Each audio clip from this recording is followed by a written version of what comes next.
Eu quero, com essa oportunidade que me foi dada, falar com você e refletir junto com você sobre justamente as nossas prioridades para esse ano, pelo que temos aí, olhado o nosso futuro, nossos objetivos, nosso procedimento de vida, nosso estilo de vida, como vai ser. E eu quero meditar um pouco com você sobre isso. E por isso eu já faço uma pergunta.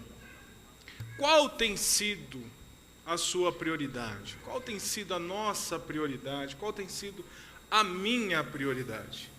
Para nos ajudar com isso, vamos ler um texto aqui em João. Abra a sua Bíblia aí em João, capítulo 13. Nós vamos ler a partir do verso 1 até o verso 17. Se você não trouxe sua Bíblia, você pode acompanhar pelo telão também, você terá a oportunidade. Dá uma meia hora para você achar. Está entre Gênesis e Apocalipse, fica tranquilo. Está fácil. Vamos lá? Acompanhe a leitura comigo. Um pouco antes da festa da Páscoa, sabendo Jesus que havia chegado o tempo em que deixaria este mundo e iria para o Pai, tendo amado os seus que estavam no mundo, amou-os até o fim. Estava sendo servido o jantar e o diabo já havia induzido Judas Iscariotes, filho de Simão, a trair Jesus. Jesus sabia que o Pai havia colocado todas as coisas debaixo do seu poder e que viera de Deus e estava voltando para Deus. Assim, levantou-se da mesa, tirou sua capa e colocou uma toalha em volta da cintura. Depois disso, derramou água numa bacia e começou a lavar os pés dos seus discípulos, enxugando-os com a toalha que estava em sua cintura. Eu faço uma pausa aqui no texto, nós vamos voltar a ele, mas para nós continuarmos a leitura, é bom que nós entendamos o contexto desse ato de Jesus de lavar os pés dos discípulos, porque parece que era uma coisa nova para nós se nós fizermos uma leitura rápida, mas nós vamos ver que isso já acontecia há algum tempo, e era um costume da época, da região do Oriente, e que devido às estradas serem muito poeirentas, o clima ser muito quente, os pés eram uma parte do corpo que nessa caminhada sujava demais e era considerada a parte mais impura, mais suja do nosso corpo. E visava atender a hospitalidade e também a higiene, prevenir inclusive doenças. Então, quando você recebia alguém na sua casa naquela época, quando alguém recebia alguém, ele tinha o costume, o bom costume, de que seu escravo ali, mais inferior, ficava com essa tarefa menos nobre, de pegar um avental, amarrar uma toalha na sua cintura e ir lavando os pés com uma bacia de água, lavando os pés de quem ele havia recebido. Isso era um bom costume da época. Então, Jesus aqui, no momento em que eles estão sentados à mesa, tem essa atitude. E você vai perceber que no Antigo Testamento ele é mencionado em algumas passagens. Ele é mencionado em Gênesis, em Juízes, em 1 Samuel. Na literatura rabínica, era considerado uma reverência, um sinal de muita consideração, um discípulo lavar os pés de seu mestre. Agora, era esperado dos discípulos uma consideração tão grande, maior até do que para com seus pais, que ele deveria ter com seu mestre. E é interessante, porque a gente vai fazer a leitura agora e vai entender um pouquinho melhor esse texto, de acordo com esse contexto. Então, Jesus não está fazendo uma coisa nova, só que ele, o mestre, fazer isso era novo, totalmente novo. O pessoal não estava entendendo. Vamos continuar a leitura em João.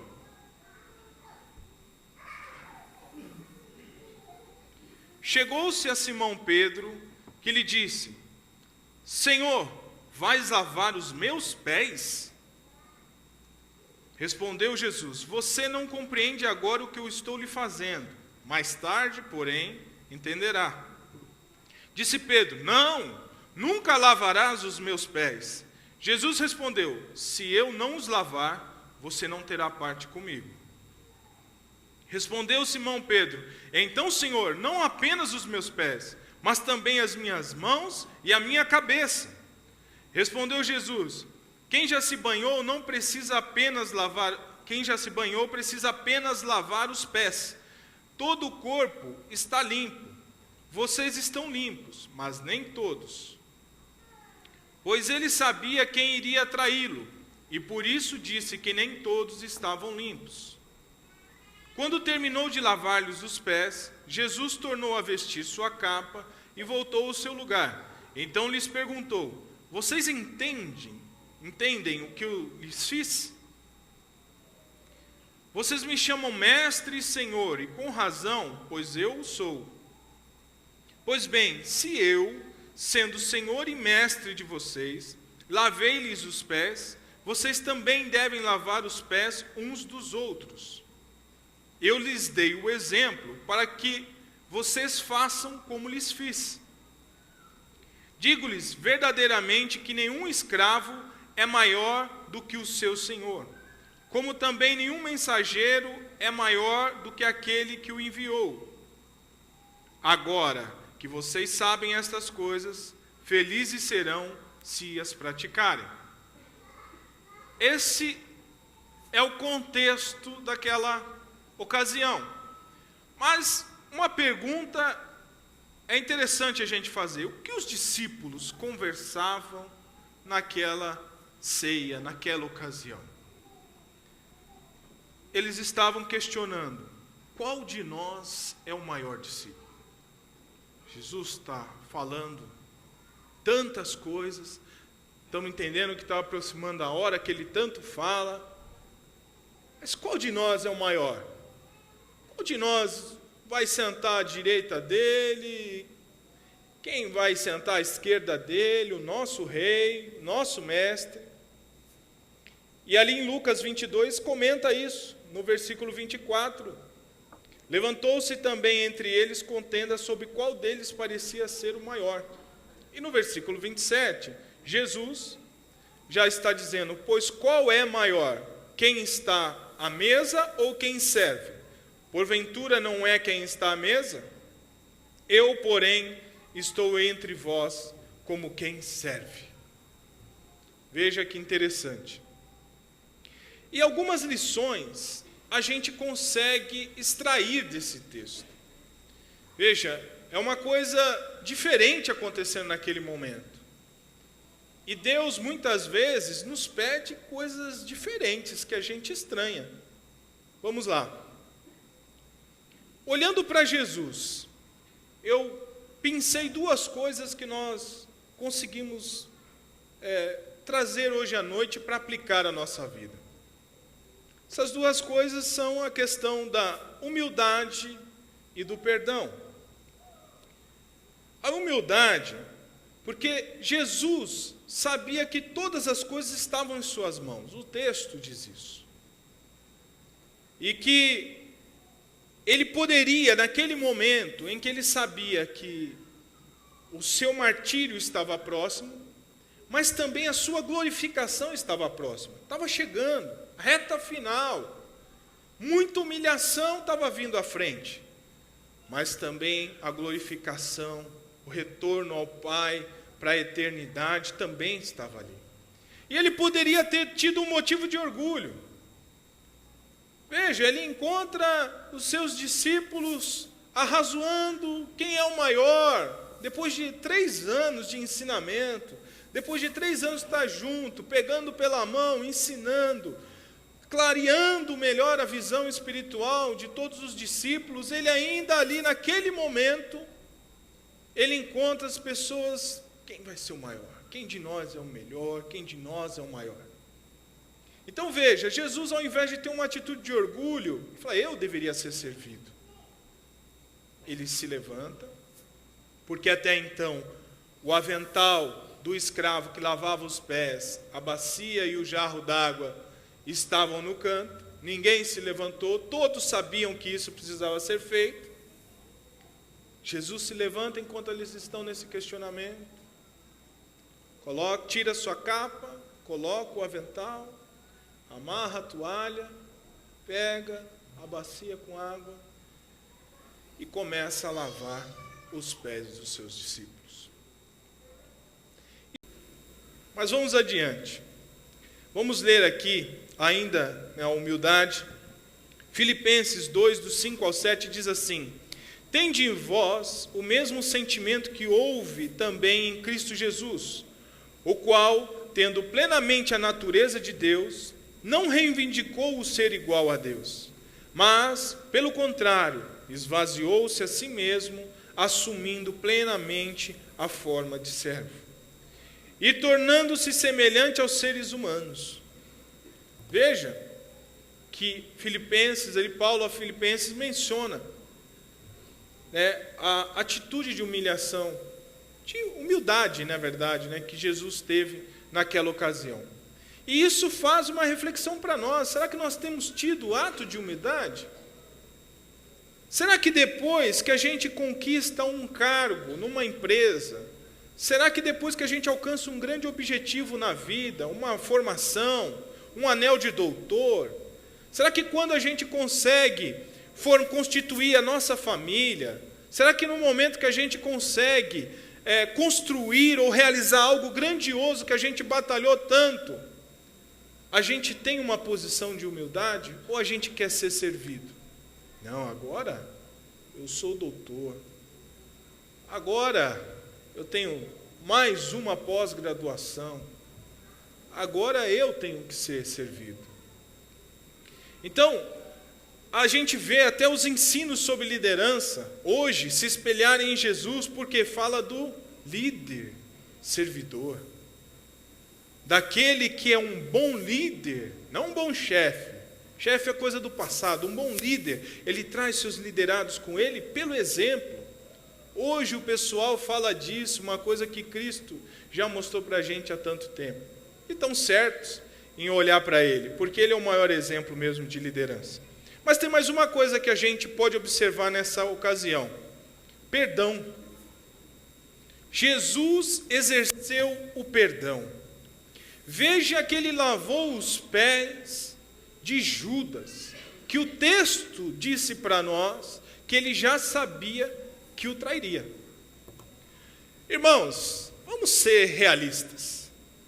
Se muita gente nesse final de ano não conseguiu nem dar Feliz Natal e Feliz Ano Novo, talvez para um familiar e para um vizinho, por causa de ranço, por causa de rancor, que dirá para quem ia levar você a uma situação de martírio como foi a que Judas levou Jesus? É indigesto para nós. A gente só consegue fazer isso se nós estivermos regados pelo amor de Deus na nossa vida. Se o amor transformador de Jesus estiver trabalhando dentro de nós. E se a gente tem mágoa e rancor, esse é um veneno que destila contra quem o possui. Se você tiver mágoa e rancor de alguém, você não está atingindo aquela pessoa, você está fazendo mal para você mesmo.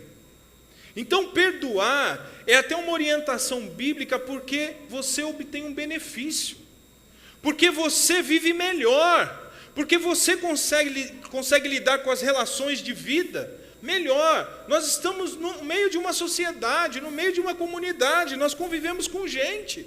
Gente, onde tem gente, tem problema, tem dificuldade, tem fraqueza.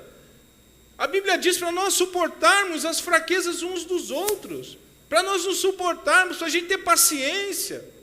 Vejam o que diz esse texto de Coríntios, que é um texto muito forte, eu considero.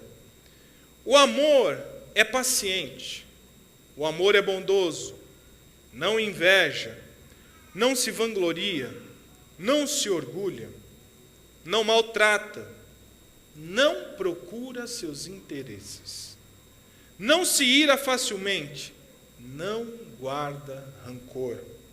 O amor não se alegra com a injustiça, mas se alegra com a verdade. Tudo sofre, tudo crê, tudo espera, tudo suporta. E a gente olha para Judas e a gente acha que pode ser só esse discípulo que estava numa situação difícil que exigia perdão. Mas se a gente olhar para João, irmãos, e João era aquele que queria que Deus destruísse uma cidade, porque estavam resistentes à palavra de Jesus. João é aquele que queria que Jesus censurasse uma pessoa que estava chegando até ele, mas que não era do grupo fechado deles. Dispensa ele, Jesus. Está atrapalhando. Quem vem incomodar o mestre agora? Esse era João. O que dizer de Tiago, que queria um lugar de destaque, ser tratado com diferença, com privilégio? Ele, o irmão, queria uma coisa diferenciada.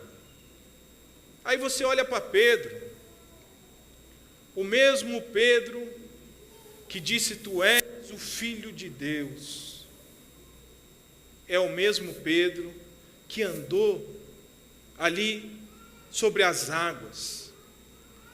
Mas Pedro também, na ocasião que teve a revelação de que Jesus era o Filho de Deus, ele também disse: não, o Senhor não vai ser morto, nós não vamos deixar o Senhor ir para esse sacrifício, não, de maneira nenhuma. É o mesmo Pedro que andou sobre as águas e depois afundou. Veja que Jesus lidou com a dificuldade, com a fraqueza, com aquilo que feria ele da parte das pessoas. Se você tem um rancor, se você tem mágoa com alguém, seja alguém familiar, tem gente que não fala com seus familiares há tempo por conta de mágoa e rancor. Seja um vizinho, porque o filho do vizinho colocou o lixo na frente do teu portão, porque ele estava podando a árvore e caiu lá no teu quintal, ele estava pintando e respingou tinta, e saiu uma confusão. Você precisa tratar isso. Você precisa deixar Jesus tratar isso na sua vida. Porque nós devemos ser sal da terra e luz desse mundo. Nós devemos provocar sede nas pessoas de quem é Cristo, de servir a Cristo. Nós devemos ser o imago Dei, a imagem dele, e a imagem do jeito que ele está falando. Como eu fiz, façam vocês também. Mas vamos avançar. Se nós olharmos para Pedro, eu extraí também duas coisas nessa situação com Pedro, que nós podemos aprender hoje.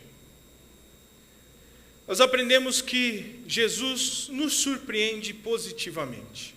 Nós precisamos entender Jesus, estar com o coração aberto, deixar Ele reinar no nosso coração, porque Ele sempre vai nos surpreender positivamente.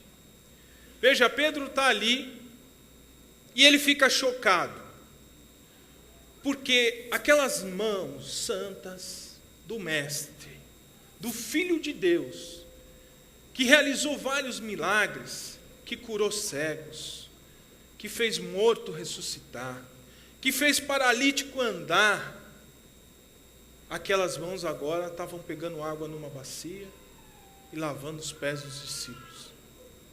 Pedro ficou assustado. E muitas vezes o trato de Jesus conosco vai nos deixar surpreso, vai nos deixar assustado. Porque muitas vezes Deus começa a mexer em coisas que a gente não consegue entender de início. Jesus nos surpreende, a gente não aceita determinadas coisas que Ele aceita. Às vezes a gente não se perdoa, mas Ele já perdoou. Surpreender, você deu uma pisada na bola, ou você está vendo alguma coisa extraordinária acontecendo na sua direção. Deus é assim mesmo, Jesus é assim mesmo. Ele sempre te surpreende, você espera uma coisa, Ele vai e faz aquilo, imaginou. Mas uma segunda coisa, a verdade acima da tradição, a verdade tem sempre que estar acima da tradição. Mas no caso de Pedro, Pedro tinha sua própria forma de crer. E ele entendia que não era necessário mudar o jeito de pensar, ensinar uma coisa nova, passar por cima de tudo aquilo que eu aprendi desde quando eu era criança. Eu me lembrei, quando estava meditando sobre essa parte, da ministração que o Átila fez aqui sobre revisão da nossa conversão. E o Átila mencionou aquele texto onde Pedro tem uma visão de um lençol descendo com os animais, e Deus falando para ele: Pedro, mata e come. E Pedro respondendo para Deus: não, Senhor, de maneira nenhuma eu vou fazer alguma coisa dessa, comer uma coisa tão impura.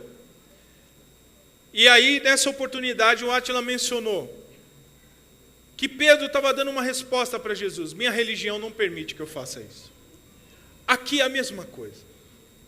O Senhor vai lavar o pé de Pedro. Espera aí, Senhor, eu aprendi a vida inteira que quem lava o pé, a parte mais impura, mais suja de uma pessoa, quando chega numa casa, é o menor dos escravos.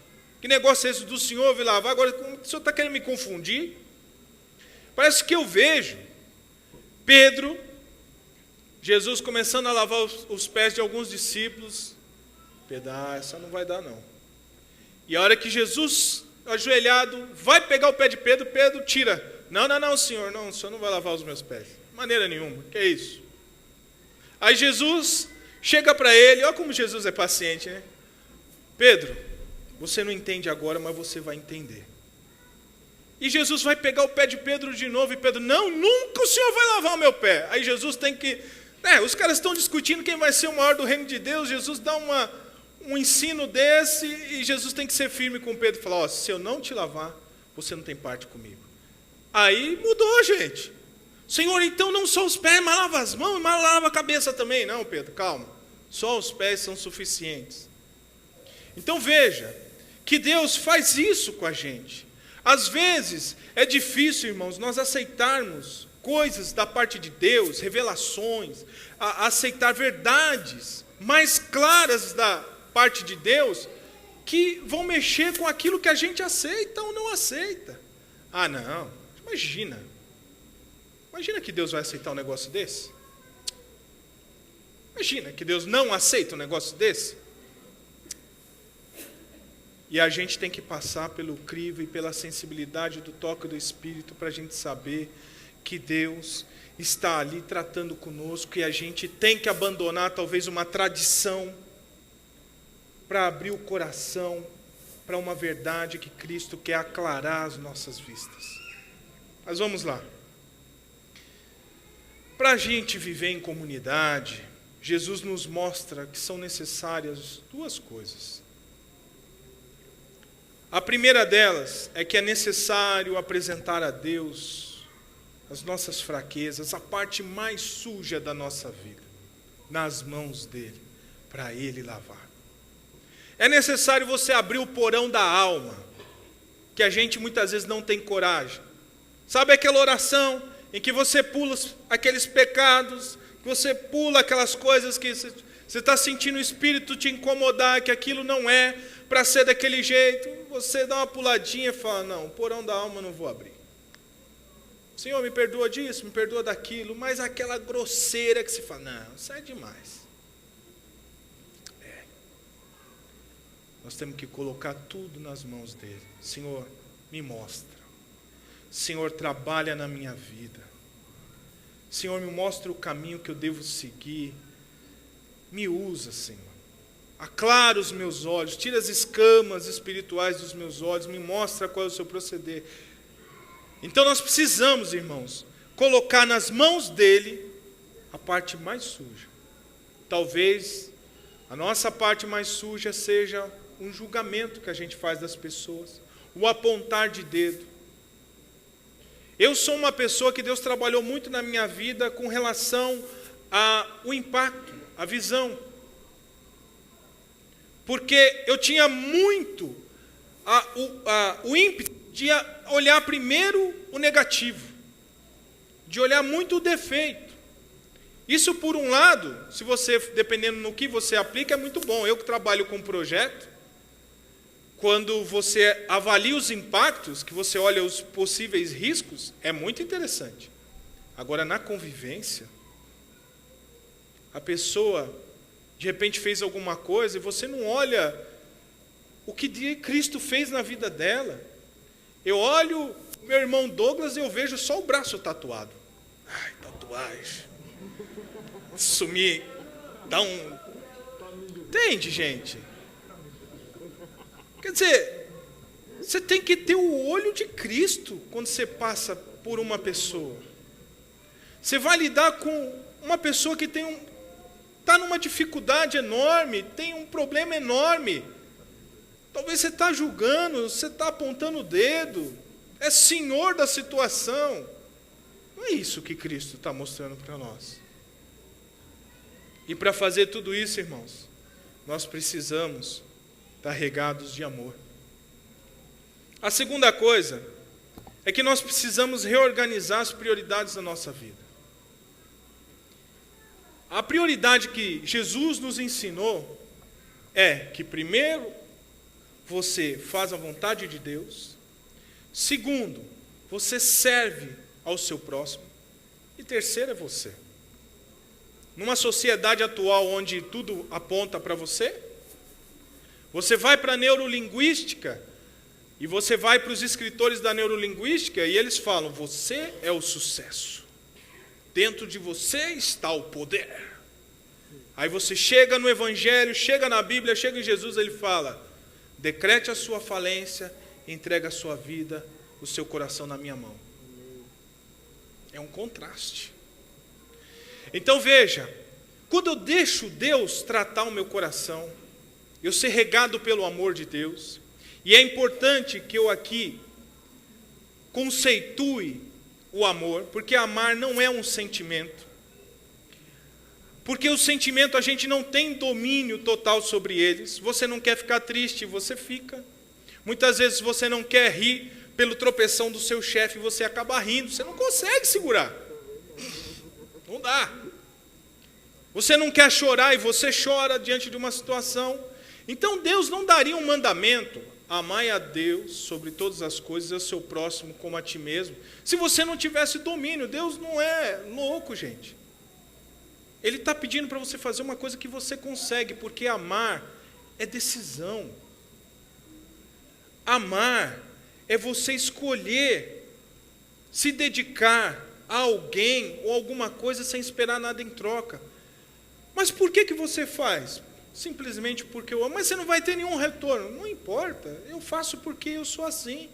Jesus me transformou, o meu estilo de vida é esse, e eu faço assim. Mas já fizeram tanto mal para você, não importa. Eu oro pela pessoa que me deseja o mal. Mas como pode eu ser inimigo e você não teve oportunidade de puxar o tapete e não puxou? Pois é, mas não é assim que eu ajo. Não é assim que eu lido com o meu próximo, porque não é assim que Deus tratou comigo. É aquele negócio de você estar às 3:30 da manhã, naquele frio lascado, você está coberto quase que até a cabeça, e aí você tem um bebê recém-nascido, seu filho, está no quarto do lado, no bercinho, 3:30 da manhã vem aquele chorinho fino, você fala, ai meu Deus, a sua carne diz assim, vira para o lado, fica quietinho que ele vai parar. Mas você, numa atitude de amor, você se levanta, vai até lá, abre mão de você, troca, deixa sequinho, deixa aquecido, depois você volta. Isso é atitude de amor. É por isso que quando Deus transforma o nosso coração, que nós conseguimos ter atitudes de amor, Deus reorganiza a nossa vida. A gente se satisfaz, a gente fica feliz, a gente se realiza quando a gente primeiro faz a vontade de Deus, segundo, depois quando eu sirvo o meu próximo, fazendo também a vontade de Deus, mas atendendo o irmão, sendo paciente com o irmão, ajudando o irmão. Porque aqui, irmão, é o lugar onde rico e pobre comem na mesma mesa. Aqui é o lugar onde o doutor e aquele que não sabe nem assinar o nome senta na mesma mesa. Para Jesus está todo mundo igual. E nós precisamos ter atitudes de amor. Então Deus nos ensina, primeiro Deus, segundo, meu próximo. Paulo fala isso em Filipenses, capítulo 1, versículo 21 em seguida, ele fala, para mim, o viver é Cristo e o morrer é lucro. Ele fala assim, eu queria muito estar com Deus, já está nos braços do Pai. Olha, passei muito sofrimento, e eu sei que o que tem pela frente também vai ser pedreira, não vai ser fácil. Mas se for para benefício de vocês, para edificação de vocês, se for para crescimento do Evangelho, eu permaneço aqui. E é isso que eu sei que Deus quer. Paulo fala isso em Filipenses. Agora eu quero orar com você. Quero orar para Deus trabalhar no nosso coração, nos ajudar a ser humilde, a perdoar, a ter atitudes que Jesus nos ensinou a ter. A lavar os pés das pessoas, perdoando e sendo humilde. E você que tem uma enfermidade ou uma causa, você também apresente isso. Vamos nos colocar em pé para fazer essa oração? Procure alguém perto de você para você orar. É uma oração breve, mas é sempre bom nós orarmos uns pelos outros. Vamos orar uns pelos outros. Você tem alguém do seu lado? Interceda por essa pessoa. Ore por uma causa que você nem sabe qual é, mas apresente nas mãos do Senhor. Mas também não deixe de pedir que você e essa pessoa possam ter atitudes como as que Jesus nos ensinou.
Abençoa-nos, Senhor. Confirma, Senhor, este pedido de oração que está sendo apresentado ao Senhor. E nos ajuda nessa caminhada, Senhor, que possamos suportar as fraquezas uns dos outros, que possamos ter atitudes de humildade, que possamos, Senhor, exercer o perdão entre nós mesmos, Senhor. Muito obrigado, Jesus. Muito obrigado. Louvado seja Deus. Agora nós vamos ao momento da ceia. Nós temos mesas aqui, mesas ali ao fundo. Venha por essas extremidades, né, e saia por aqui. Tente fazer isso, se for possível. E venha, pegue o cálice, pegue o pão. Nós já vamos orar e vamos participar do culto. Amém? Pode sair do seu lugar, vir aqui, pegar os elementos. Vamos louvar?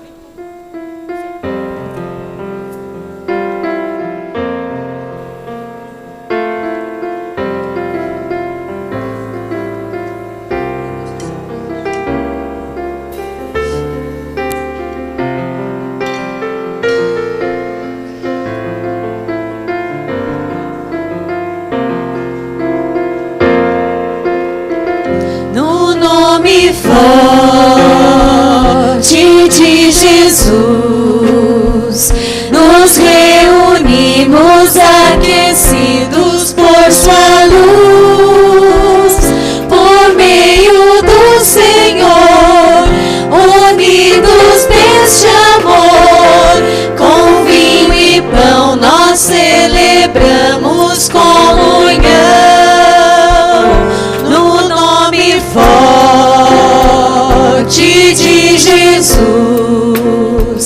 nos reunimos aquecidos por sua luz, por meio do Senhor, unidos neste amor, com vinho e pão nós celebramos comunhão.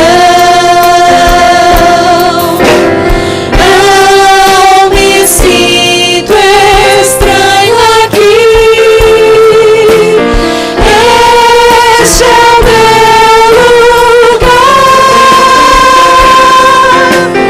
Do perdão que tenho em ti, aprendo a perdoar.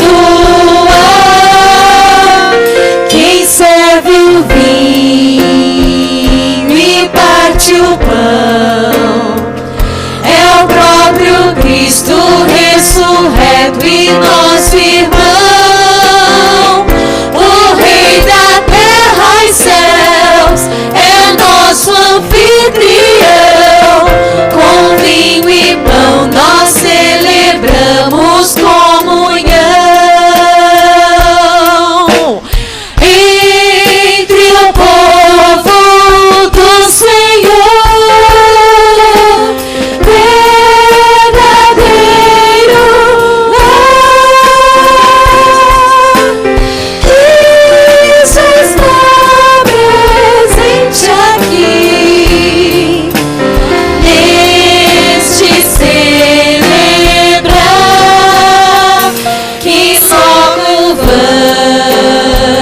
vamos nos reunir no grande encontro preparado pra de vir, na glória do Senhor, em todo esplendor, com vinho e pão celebraremos comunhão. Com vinho e pão celebraremos comunhão. Com vinho e pão celebraremos comunhão.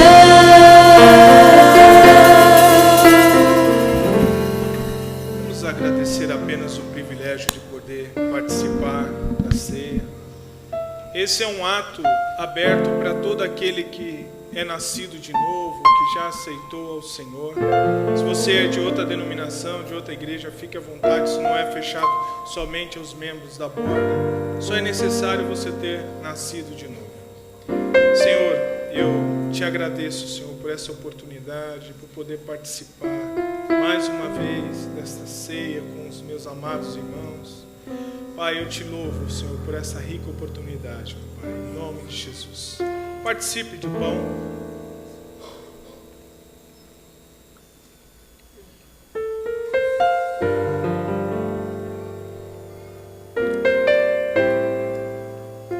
Agora que você já abriu o cálice, vamos exercer o serviço, servir o nosso próximo.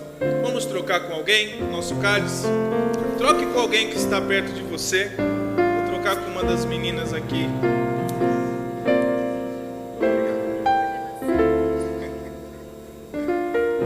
Isso, essa troca é importante. Nós somos igreja, somos uma comunidade, isso é importante. Olha que legal. É isso aí mesmo. Isso é uma coisa gostosa. Esse clima é gostoso. É um clima abençoado, de troca. Vamos participar do vinho? Participe aí.